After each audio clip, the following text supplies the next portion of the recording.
ঈশ্বরের বাক্য যখন পড়েন তো ঈশ্বরের বাক্যের ভেদ দ্বারা, ঈশ্বরের বাক্যের রশ্মি দ্বারা, আলো দ্বারা সেই পাঠগুলো স্ট্রং হতে শুরু হয়ে যায় আর সেগুলো কার্যকরী করতে শুরু করে। আমেন। হার ব্যক্তির জীবনে বিশ্বাস আছে, কিন্তু সেই বিশ্বাসটা কখন জাগে আপনার জীবনে?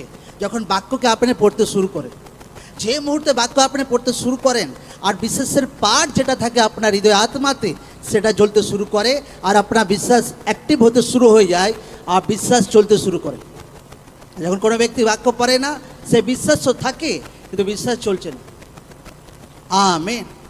এই জন্য কোনো ব্যক্তির জীবনে হার এক শারীরিক ছুটকারা, আত্মিক ছুটকারা, যা কিছু লাইফে যা কিছু ডেলিভারেন্স, সুস্থতা লোকরা দেখতে চাইছে, লোকদের জীবনে ঈশ্বরের বাক্যের গেরা ভেদ দ্বারা নিজের জীবনে লোকরা সেটা দেখতে পায়।